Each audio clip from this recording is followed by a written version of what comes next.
يا رسول الله يا حبيب الله يا رسول الله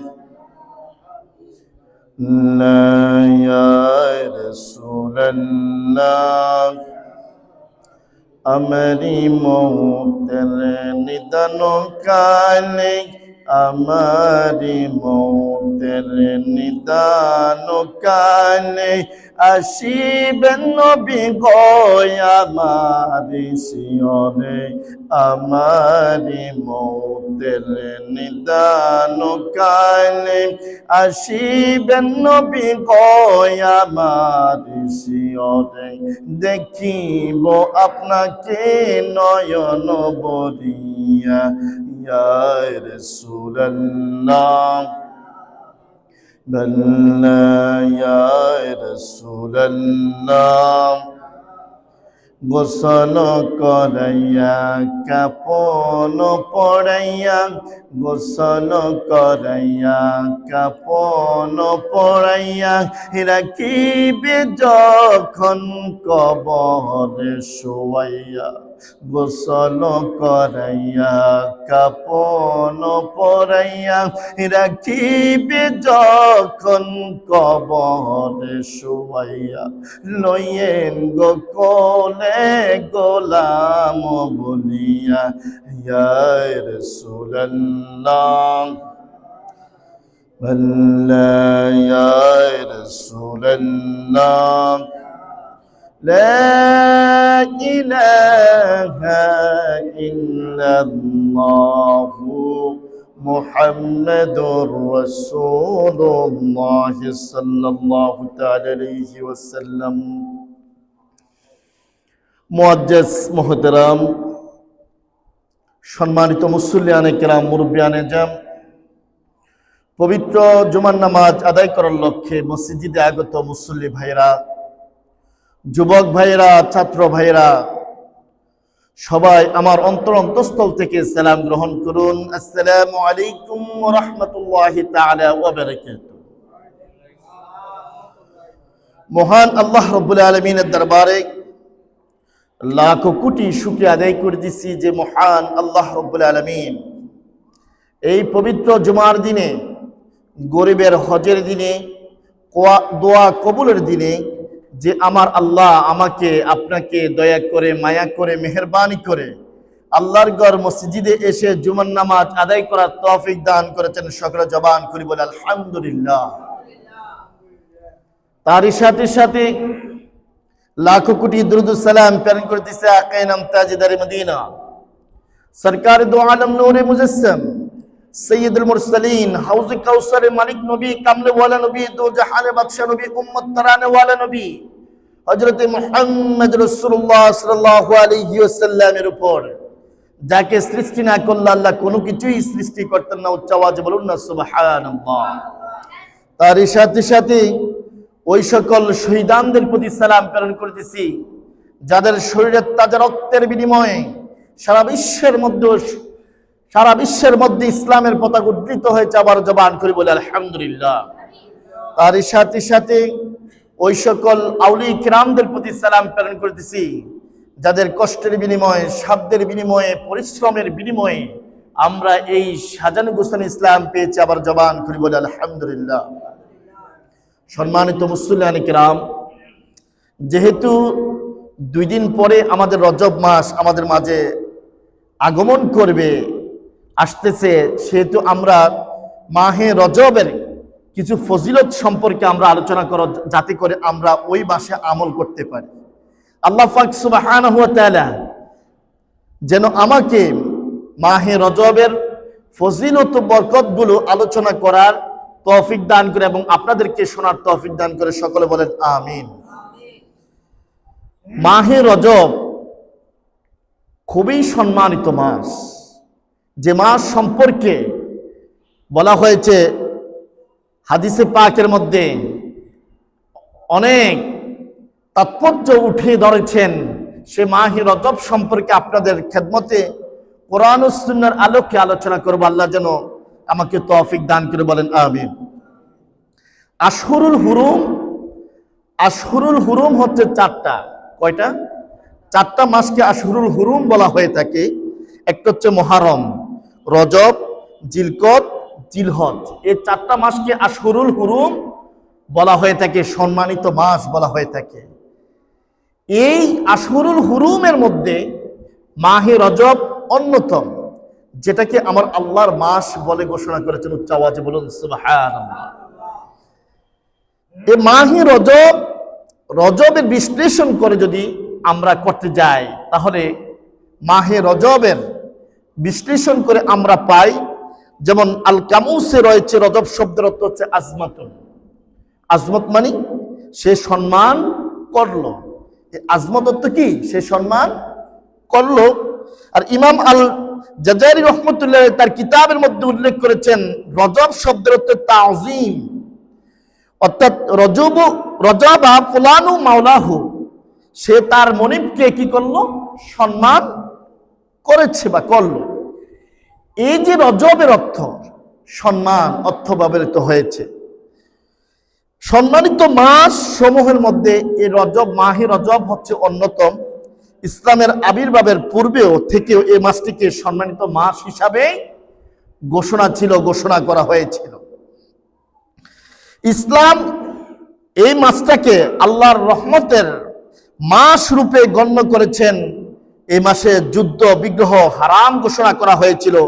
বাইহাকি শরীফের মধ্যে তার তাৎপর্য রয়েছে।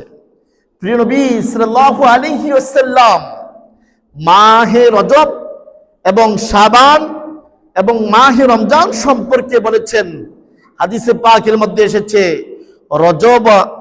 রজবুন শাহরুল্লাহ। রজব হচ্ছে কার মাস? আল্লাহর মাস। আল্লাহ বলেন রজবুন শাহরুল্লাহ, রজব হচ্ছে আমি আল্লাহর মাস। ও শাবানু শাহরি, রাসূল পাক সাল্লাল্লাহু আলাইহি ওয়াসাল্লাম বলেছেন শাবান মাস হচ্ছে আমি রাসূলুল্লাহ সাল্লাল্লাহু আলাইহি ওয়াসাল্লামের মাস। ও রমাদানু শাহরু উম্মতি, আর রমজান মাস হচ্ছে আমার উম্মতের মাস। উচ্চ আওয়াজে বলুন সুবহানাল্লাহ। আমার আল্লাহ যখন বলেছে রজবু শাহরুল্লাহ, রজব হচ্ছে কার মাস? আল্লাহর মাস। আমার রাসূল বলেছে আল্লাহ আমার মাস কোনটা? তখন আমার আল্লাহ আমার রাসূলুল্লাহ সাল্লাল্লাহু আলাইহি সাল্লামকে শাবান মাস গিফট করলেন। তখন রাসূলুল্লাহ সাল্লাল্লাহু আলাইহি সাল্লাম বলেছেন শাবানু শাহরি, শাবান মাস হচ্ছে আমার মাস। এখন আল্লাহকে প্রশ্ন করলেন যে আল্লাহ, রজব আপনি নিলেন, শাবান আমি নিলাম, আমার উম্মতকে কি দিলেন? তখন আমার আল্লাহ বলেছেন মাহে রমজান এটা আপনার উম্মতদের জন্য দিয়ে দিলাম। উচ্চ আওয়াজে বলুন সুবহানাল্লাহ। এর জন্য বলেছেন শাহরু ও রমাদানু শাহরু উম্মতি, রমজানটা হচ্ছে আমি উম্মত, আমার উম্মতের মাস। উচ্চ আওয়াজে বলুন সুবহানাল্লাহ। এই জন্য রাসূল পাক সাল্লাল্লাহু আলাইহি ওয়াসাল্লাম হাদিসে পাকের মধ্যে ঘোষণা করেন রজবে যে ব্যক্তি একটা মাত্র রোজা রাখবে, একটি ইবাদত করবে, আমার আল্লাহ রাব্বুল আলামিন ওই বান্দাকে কিয়ামতের দিন, কিয়ামতের ময়দানে নিরাপত্তা অবস্থায় উঠাবেন। শুধু তাই নয়, ওই বান্দা ফুলসিরাত পার হবে আল্লাহর তাসবিহ পরে, আল্লাহর জিকির করে করে, সে তাসবিহ গুলো পরে আল্লাহ জিকির করে, ইসমে আজম পরে সে ওই ফুলসিরাতটা পার হয়ে জান্নাতে চলে যাবেন। উচ্চ আওয়াজে বলুন সুবহানাল্লাহ। হাদিসে পাকের মধ্যে আরো ইরশাদ করেন রজব মাসে 27 রজব একটি রাত রয়েছে।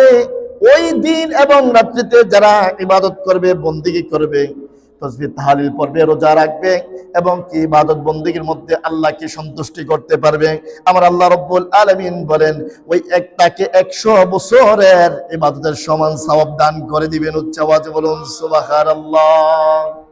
27 রজব যে ব্যক্তি মাহে রোজা রাখবে এবং ইবাদত করবে, বন্দেগী করবে, আমাদের রাসূলুল্লাহ সাল্লাল্লাহু আলাইহি সাল্লামের উপর দুরূদ শরীফ পড়বে, ইবাদত বন্দেগীর মাধ্যমে 27 রজব কাটাবে, 100 বছর হায়াত পাইয়া ইবাদত করলে যে সওয়াব, 27 রজব দিন অথবা রাত্রিতে ইবাদত করলে একই সওয়াব দান করবেন। উচ্চ আওয়াজে বলুন সুবহানাল্লাহ। শুধু তাই নয়, জান্নাতের মধ্যে ফল খাওয়াবেন, মূল্যবান জান্নাতি পোশাক তাকে পরাইয়া দিবেন এবং লেবেল যুক্ত পানীয় তাকে পান করাবেন। যে ব্যক্তি মাহে মাহে রজবের 27 তারিখ ইবাদত বন্দেগী করবে, আল্লাহ রাব্বুল আলামিন তার জন্য ওই ধরনের নিয়ামতগুলো রেখেছেন। উচ্চ আওয়াজে বলুন সুবহানাল্লাহ। রাসূল পাক সাল্লাল্লাহু আলাইহি সাল্লাম আরো ইরশাদ করেন রজব মাস সম্পর্কে, ইন্না রজবা শাহরুন আযীমুন, নিশ্চয়ই রজব মাস হচ্ছে সম্মানিত মাস, রজব মাস হচ্ছে সম্মানের মাস, তাজিবের মাস। তুদাইফু ফীহিল হাসানাতি, যে ব্যক্তি এই মাহে রজবের মধ্যে ইবাদত করবে, বন্দেগী করবে, আল্লাহকে ডাকবে, কোরআনুল কারীমের তেলাওয়াত করবে, কয়েক গুণ আমার আল্লাহ রাব্বুল আলামিন তার ইবাদতের মধ্যে সওয়াব বাড়িয়ে দিবে। উচ্চ আওয়াজে বলুন সুবহানাল্লাহ। অন্য মাসে ইবাদত করলে যে সওয়াব হয়, ওই মাস ইবাদত করলে যে সওয়াব আমার আল্লাহ তাআলা আপনার আমলনামার মধ্যে লিপিবদ্ধ করেন, মাহে রজবে যদি আপনি একই রকমের ইবাদত করেন, কয়েক গুণ সওয়াব আমার আল্লাহ বাড়িয়ে দিবে। উচ্চ আওয়াজে বলুন সুবহানাল্লাহ। মান সামা ইয়াওমান মিনহু কানা কাসিয়ামু সানাতিন, যে ব্যক্তি রজব মাসে একটি মাত্র রোজা রাখবে, আমার আল্লাহ রাব্বুল আলামিন 1 বছর রোজা রাখলে যে সওয়াব রজব মাসে একটি রাখলে একই সওয়াব আমার আল্লাহ তাআলা দান করবে। উচ্চ আওয়াজে বলুন, একটা মাত্র রোজা মাহে রজবে যে ব্যক্তি একটা মাত্র রোজা রাখবে, আমার আল্লাহ তাআলা অন্য সময় 1 বছর রোজা রাখলে যে সওয়াব, মাহে রজবে একটি রোজা রাখলে একই সওয়াব ওই বান্দার আমলনামার মধ্যে দান করবে। উচ্চ আওয়াজে বলুন সুবহানাল্লাহ। এর জন্য রাসূল পাক সাল্লাল্লাহু আলাইহি সাল্লাম সাহাবায়ে কেরামদেরকে বলেছেন, তার উম্মতদেরকে বলেছেন, হে আমার উম্মতেরা তোমরা শোনো, রজব মাস হচ্ছে বীজ বপনের মাস। আমরা কৃষক ভাইরা যেমনি ভাবে ফসল ফলাতে গিয়ে জমিকে রেডি করার পরে বীজ বপন করি, এই রজব মাস হচ্ছে বীজ বপন করার মাস। তোমরা এই মাসে বেশি বেশি ইবাদত করো, বন্দেগী করো, আল্লাহকে ডাকো, নফল ইবাদত করো, কোরআনুল কারীমের তেলাওয়াত করো, তোমরা বীজ বপন করো এই মাসে। আর শাবান মাসটা হচ্ছে পানি সেচ দেওয়ার মাস। যখন তুমি বীজ বপন করেছো জমিনের মধ্যে, বীজ যখন ওই গাছ হয়ে উঠে যায়, তখন সেখানে তোমরা পানি বেশি বেশি ঢালো, পরিচর্যা করো। যখন তুমি সেটাকে পরিচর্যা করবা, মাহে রমজান যখন চলে আসবে, তখন ফসল কাটার মাস, সেখান থেকে তোমরা সেই ফসলগুলো উপভোগ করো। চাওয়াতে বলো সুবহানাল্লাহ। মাহে রজবের মধ্যে তোমরা বীজ বপন করো, মাহে শাবানের মধ্যে সেটাকে ভালো করে পরিচর্যা করো, ভালো করে পরিষ্কার করো, পরিচ্ছন্নতা রাখো, যাতে করে মাহে রমজানে তার ফলগুলো তোমরা ভোগ করতে পারো। চাওয়াতে বলুন সুবহানাল্লাহ। তার মানে মাহে রমজানে তুমি যদি পরিপূর্ণভাবে ইবাদত করতে পারো, মাহে রমজানে যদি তুমি ভালো করে আল্লাহকে দেখতে পারো, মাহে রমজানে চোখের পানিগুলো ছেড়ে যদি প্রভুকে রাজি করতে পারো, আমার আল্লাহ রাব্বুল আলামিন বলেন তোমার জীবনের গুনাহগুলোকে মাফ করে তোমাকে আবার মাসুম হিসাবে নতুন করে ইবাদত করার সুযোগ করে দিবে। উচ্চ আওয়াজে বলুন সুবহানাল্লাহ। এই জন্য রমজানের 2 মাস আগ থেকে 3 মাস আগ থেকে রাসূলুল্লাহ দোয়া করতেন, আল্লাহুম্মা বারিক লানা ফি রজব ও শাবান ও বাল্লিগনা রমাদান। হে আল্লাহ, তুমি আমাদেরকে রজব এবং শাবানের বরকত নসিব করো, রমজান পর্যন্ত আমাদের হায়াতকে দীর্ঘায়ু করে দাও, যাতে মাহে রমজানও বেশি ইবাদত করে তোমার রেজামন্দি হাসিল করতে পারি। উচ্চ আওয়াজে বলুন সুবহানাল্লাহ। কিন্তু আমরা ভালো করে ইবাদতের মধ্যে মনোযোগ দিতে পারি নাই, অথচ মাহে রমজানের সম্মানে শাবান রজব মাস থেকে ইবাদতের প্রস্তুতি রাসূলুল্লাহ সাল্লাল্লাহু আলাইহি সাল্লাম এবং তার সাহাবায়ে কেরামদেরকে নিয়ে প্রস্তুতি নিতেন, যাতে করে মাহে রমজানের প্রত্যেকটা সেকেন্ড, প্রত্যেকটা মিনিট, প্রত্যেকটা টাইম টু টাইম ভালো করে আল্লাহর ইবাদতের মধ্যে সময়টাকে কাটাইতে পারে। কি আফসোস, দুর্ভাগ্য আমাদের, এখনো মুসলমানের যুবক ছেলেরা দেখি মাহে রমজানে রোজা রাখতে চায় না, বিধর্মীদের মতো পর্দা টাঙ্গিয়ে দেয়। এখানে বেরোজাদারদের খাবার খাওয়ানো হয়, মুসলমানের সন্তান ওই ধরনের দোকান দেয় এবং মানুষদেরকে ডাকে খাওয়ানোর জন্য। নাউযুবিল্লাহি মিন যালিক। এমন অবস্থা হয়ে গেছে, বাবার কথা সন্তান শোনে না। যখন ভোর রাতে সেহরি খাওয়ার জন্য ডাকে, উল্টা বাবাকে ধমক দিয়ে শোয়ে রাখে, তোমার রোজা তুমি রাখো, আমার হিসাব আমি দেব। আসবে ইন্না বাতশা রাব্বিকা লাশাদীদ, আল্লাহর ধর হচ্ছে শক্ত ধরা। বান্দা, মাঝে মধ্যে বলি আমার থেকে তোমার থেকে অনেক শক্তিশালী ব্যক্তিও পৃথিবীতে ছিল, কেউ দুনিয়ার জমিনে থাকতে পারে নাই। দেখেন, অনেক বলিষ্ঠ, অনেক লম্বা, অনেক টল পিকার ব্যক্তি সমাজ থেকে অনেকে যাওয়ার সময় দেখে যায় এমন আঙ্গুলের মতো চিকন হয়ে সে কবরে যায়। এরকম আছে না? শক্তি নিয়ে, অহংকার নিয়ে, শরীর নিয়ে, দম নিয়ে, সম্পদ নিয়ে, সন্তান নিয়ে, হায়াত নিয়ে কখনো তুমি অহংকার করিও না, কারণ এগুলো তো তোমার নয়, তুমিও তোমার নয়। চিন্তা করে দেখো, আমি তো আমার নয়, আমি তো হচ্ছে আল্লাহর বান্দা। আল্লাহর কাছে আমি রুজু হতে হবে, আল্লাহর কাছে আমি ফিরে যেতে হবে। আমরা দুনিয়াতে থাকতে আসি নাই। এজন্য আমাদের যে মূল্যবান হায়াত আমাদের আল্লাহ আমাকে দান করেছেন, ওই হায়াতটাকে আমরা কাজে লাগাতে হবে। সময় থাকতে সেই সময়ের মর্যাদা আমাদেরকে দিতে হবে, যাতে করে আমার আল্লাহ, আমার রাসূলকে সন্তুষ্ট করতে পারে।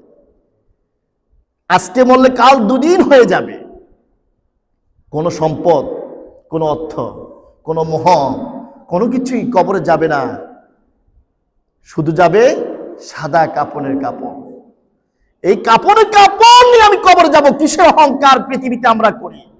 দুনিয়াতে কিসের অহংকার করি? কে ধনী, কে গরিব, কবরে সেটা প্রশ্ন করবে না। প্রশ্ন তিনটা করবে। কয়টা করবে? তিনটা করবে। মান রব্বুকুম দীনুকুম হাযা রাসূল। তিনটা প্রশ্ন করবে। এই তিনটা প্রশ্নের উত্তর আপনাকে দিতে হবে। রাসূলকে চিনতে হবে। রাসূলুল্লাহ সাল্লাল্লাহু আলাইহি সাল্লামের ইত্তেবা, অনুসরণ, অনুকরণ, সাহাবায়ে কেরামদেরকে অনুকরণ করে আপনাকে যেতে হবে। রাসূলুল্লাহ সাল্লাল্লাহু আলাইহি সাল্লামের আদর্শকে বাস্তবায়ন করে কবর যেতে হবে। রাসূলুল্লাহ সাল্লাল্লাহু আলাইহি সাল্লামের তরিকাকে অনুকরণ করে আমরা কবর যেতে হবে। সাহাবায়ে কেরামদেরকে অনুসরণ করতে হবে। কোন সাহাবীকে গালি দিলাম, কোন সাহাবীকে আবার প্রশংসা করলাম, সেটার নাম ইসলাম নয়। কারণ রাসূল পাক সাল্লাল্লাহু আলাইহি সাল্লাম বলেছেন, আমার আবু বকর রাদিয়াল্লাহু তাআলা আনহুর আমলনামা যদি একটা পাল্লার মধ্যে রাখি, আর বিশ্বের যত মুসলমান আছে সমস্ত মুসলমানের আমলগুলো যদি একটা পাল্লায় রাখি, তারপরে দেখা যাবে আমার আবু বকরের আমলের ওজন অনেক বেশি। উচ্চ আওয়াজে বলুন সুবহানাল্লাহ। এত আমল। বিশ্বের মুসলমানদের আমলগুলো যদি একটা পাল্লায় রাখা হয়, আর আমি আমার আবু বকরের হেরা গুহার রাত্রিটা হিজরতের রাত্রির ইবাদতটার সমানও হবে। আমরা কোন সাহাবীকে গালি দিলাম? এগুলো কোন সাহাবীকে গালি দেওয়া যাবে না, তাদেরকে অনুসরণ করতে হবে, অনুকরণ করতে হবে। কারণ as-সাহাবিকান নুজুম, এক একটা সাহাবী হচ্ছে আকাশের নক্ষত্র, তারকারাজি। এই জন্য আব্দুল কাদের জিলানী রাদিয়াল্লাহু তাআলা আনহু বলেন যে আমি আব্দুল কাদের মর্যাদা এতটুকু পর্যন্ত হয় নাই যে রাসূলুল্লাহ সাল্লাল্লাহু আলাইহি সাল্লামের একজন সাহাবীর ঘোড়ার পায়ের ধুলিকণা, একটা ধুলিকণার যতটুকু মর্যাদা, আমি আব্দুল কাদের এতটুকু মর্যাদা এখনো হয়। বড় পীর আব্দুল কাদের জিলানী, যিনি আব্দুল কাদের জিলানী, ওলিদের ওলি, যিনি ওলিদের মহারাজ, যিনি আব্দুল কাদের জিলানী রাদিয়াল্লাহু তাআলা আনহু এই কথাটা বলেছেন। এর জন্য কোন সাহাবীকে গালি দেওয়া যাবে, কোন সাহাবীকে ডিঙ্গাইয়া অন্য সাহাবীকে মান ইজ্জত, এগুলো তুমি গালি দিয়ে অন্য সাহাবীকে ইজ্জত দিবা, সেটার নাম ইসলাম নয়। সেজন্য আমরা খেয়াল করতে হবে রাসূলুল্লাহ সাল্লাল্লাহু আলাইহি সাল্লামের অনুসরণ, সাহাবায়ে কেরামদের অনুকরণ আমরা করতে হবে। কারণ আল্লাহর নবী সাল্লাল্লাহু আলাইহি ওয়াসাল্লাম মাহে রজব সম্পর্কে হাদিসে পাকের মধ্যে ঘোষণা করেন, রজব শাহরুন আযীম, রজব হচ্ছে সম্মানের মাস, সম্মানিত মাস, মর্যাদার মাস। ইউদাইফুল্লাহু ফীহি হাসানাতি, আমার আল্লাহ রাব্বুল আলামিন ওই মাসের মধ্যে বান্দারা যখন ইবাদত করবে, আমার আল্লাহ ওই ইবাদতের মধ্যে কয়েক গুণ বৃদ্ধি করে দিবে। উচ্চ আওয়াজে বলুন সুবহানাল্লাহ। ফামান সামা ইয়াওমান মিন রজবিন, যে ব্যক্তি মাহে রজবের মধ্যে একটা মাত্র রোজা রাখবে, ফাকান্নামা সামা সানাতান, এক বছর রোজা রাখলে যে সওয়াব, মাহে রজবের মধ্যে একটা রোজা রাখলে একই সওয়াব ওই বান্দাকে আমার আল্লাহ তাআলা দান করবেন। ওমান সোমা ফিহি সাবআতা আইয়ামিন, যে ব্যক্তি 7টি রজব মাসের মধ্যে রোজা রাখবে, গুল্লিকাত আনহু সাবআতু আবওয়াবি জাহান্নাম, আমার আল্লাহ রাব্বুল আলামিন ওই বান্দাকে 7টি জাহান্নামের ওই বান্দার জন্য 7টি জাহান্নামের দরজাকে বন্ধ করে দিবে। উচ্চ আওয়াজে বলুন সুবহানাল্লাহ। একটা রোজা রাখলে মাহে রজবে 1 বছর রোজা রাখার সমান সব আমার আল্লাহ তাআলা দান করবে। আর যে ব্যক্তি মাহে রজবে 7টা রোজা রাখবে, কয়টা রোজা? 7টা রোজা, আমার আল্লাহ ওই বান্দার জন্য 7টি জাহান্নামের দরজাকে ব্লক করে দিবেন, বন্ধ করে দিবে। উচ্চ আওয়াজে বলুন সুবহানাল্লাহ। রাসূল পাক সাল্লাল্লাহু আলাইহি সাল্লাম আরো বলেছেন, ওমান সামা মিনহু সামানিয়াতা আইয়ামিন, যে ব্যক্তি মাহে রজবের মধ্যে 8টা রোজা রাখবে, কয়টা রোজা? 8টা রোজা রাখবে, ফুতিহাত লাহু সামানিয়াতু আবওয়াবি জান্নাত, আমার আল্লাহ তাআলা তার জন্য জান্নাতের 8টি দরজাকে খুলে দিবে। উচ্চ আওয়াজে বলুন সুবহানাল্লাহ। তাহলে 7টা রাখলে 7টি জাহান্নামের দরজা বন্ধ, 8টা রোজা রাখলে 8টা জান্নাতের দরজা তার জন্য কি করে দিবেন? খুলে দিবেন। ওমান সামা মিনহু আশারা আইয়ামিন, যে ব্যক্তি মাহে রজবের মধ্যে 10টা রোজা রাখবে, কয়টা রোজা? 10টা রোজা রাখবে, লাম ইয়াসআলিল্লাহু শাইআন ইল্লা আতাহু ইয়াহু, তাকে প্রশ্ন করা হবে তুমি কি চাও, আমার আল্লাহ তোমাকে দেওয়ার জন্য প্রস্তুত রয়েছে। উচ্চ আওয়াজে বলুন সুবহানাল্লাহ। আপনি যাই চাবেন, যা ফরিয়াদ করবেন আল্লাহর কাছে, আমার আল্লাহ এমন রহমান রহিম, আপনার ওই দোয়াটাকে ফেরত কখনো দিবেন না। যা চাবেন আমার আল্লাহই আপনাকে দান করবে। উচ্চ আওয়াজে বলুন সুবহানাল্লাহ। ওমান সামা মিনহু 15 ইয়াওমান, যে ব্যক্তি 15টি রোজা রাখবে, নাদা মুনাদিন ফিস সামাই, আকাশ থেকে একজন আহ্বানকারী আকাশ থেকে আহ্বান করবে, কদ গফুরা লাকা মা মাতা ফাস্তাগফির আমল, হে বান্দা, আসমান থেকে একটা আওয়াজ আসবে, আহ্বানকারী আহ্বান করতে থাকবে ওই বান্দার জন্য, তোমাকে আমার আল্লাহ তোমার জীবনের গুনাহগুলোকে মাফ করে দিয়েছেন, নতুন করে আবার তুমি আমল করো, ওই আমলগুলো আবার তোমার আমল নামার মধ্যে আমার আল্লাহ লিপিবদ্ধ করবে। উচ্চ আওয়াজে বলুন সুবহানাল্লাহ। এই জন্য মাহে রজবে মা বোনদের কি বলবেন, তারাও যাতে রোজা রাখে, কারণ আমাদের মা বোন যারা আছেন রোজার মধ্যে কিন্তু অন্যরকম তারা রোজা রাখতে চায়। এর জন্য মা বোনদেরকে বলবেন মাহে রজবে যেন তারা 1টা পারক, 5টা পারক, 10টা পারক, 7টা পারক, যে যতটুকু পারে রোজা রাখার জন্য বলবেন। তারা যেন ওই মাহে রজবের রোজাগুলো রেখে আমার আল্লাহ তার রাসূলের সন্তুষ্টি অর্জন করতে পারে, সেজন্য তাদেরকেও বাসা বাড়িতে আপনারা তাদেরকে বলবেন। রাসূল পাক সাল্লাল্লাহু আলাইহি ওয়াসাল্লাম হাদিসে পাকের মধ্যে ঘোষণা করেন, ইন্না ফিল জান্নাতি নাহরান, নিশ্চয় জান্নাতের মধ্যে একটা নহর রয়েছে, একটা নদী রয়েছে, ইউকালু, তার নাম হচ্ছে লাহু রজব, তার নাম হচ্ছে রজব। তার নাম কি? রজব। একটা নহর আছে জান্নাতের মধ্যে, আসাদ্দু বায়াজান মিনাল লাবানে, ওই জন্নার পানি, ওই নহরের পানিটা হচ্ছে দুধ থেকেও অনেক বেশি সাদা। উচ্চ আওয়াজে বলুন সুবহানাল্লাহ। বান্দা, জান্নাতের মধ্যে একটা নহর রয়েছে, একটা নদী আছে, ওই নদীর পানিগুলো হচ্ছে দুধের চেয়েও বেশি সাদা, ও আহলা মিনাল আসলে, এবং ওই পানিগুলো হচ্ছে মদির চেয়েও বেশি মিষ্টান্ন। উচ্চ আওয়াজে বলুন সুবহানাল্লাহ। মান সামা মিন রজবি ইয়াওমান, আর যে ব্যক্তি মাহে রজবের মধ্যে একটা রোজা রাখবে, সাকাহুল্লাহু মিন যালিকা নাহরিন, আমার আল্লাহ রাব্বুল আলামিন ওই নহর থেকে তাকে পান করাবে। উচ্চ আওয়াজে বলুন সুবহানাল্লাহ। ওই নহরটা হচ্ছে শুধুমাত্র ওই বান্দাদের জন্য, যে বান্দা মাহে রজবের মধ্যে রোজা রাখবে, তাদেরকে ওই নহর থেকে পানি পান করাবেন, যেটা দুধের চেয়েও সাদা, মধুর চেয়েও মিষ্টি। ওই রজব নামক নহর থেকে যারা মাহে রজবের রোজা রাখবে, তাদেরকে সেখান থেকে পান করাবেন। উচ্চ আওয়াজে বলুন সুবহানাল্লাহ। প্রিয় নবী সাল্লাল্লাহু আলাইহি ওয়াসাল্লাম হাদিসে পাকের মধ্যে মাহে রজব সম্পর্কে আরো বলেন যে বেহেশতে এমন একটি প্রাসাদ আছে, এমন একটা দালান আছে, এমন একটি প্রাসাদ আছে, এমন একটা ঘর আছে, তার নাম হচ্ছে রজব আর যারা মাহে রজবের মধ্যে রোজা রাখবে, আমার আল্লাহ তাআলা ওই প্রাসাদের মধ্যে তাকে স্থান দিবেন, তাকে বসবাস করতে দিবে। উচ্চ আওয়াজে বলুন সুবহানাল্লাহ। শুধু মাহে রজবের রোজা যারা রাখবে, ওই জান্নাতের প্রাসাদের মধ্যে তাদেরকে রাখবেন।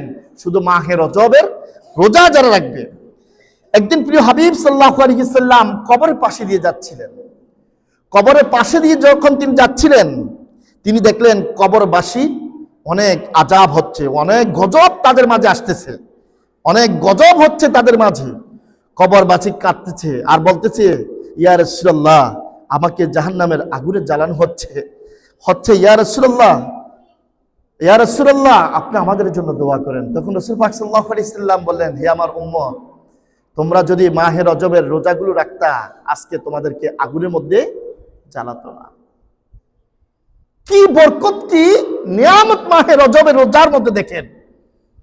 আমার রাসূল কবরের পাশে দিয়ে যাচ্ছেন, তখন দেখতেছিলেন কবরবাসীর উপরে অনেক আযাব, অনেক গজব তাদের মাঝে হচ্ছে।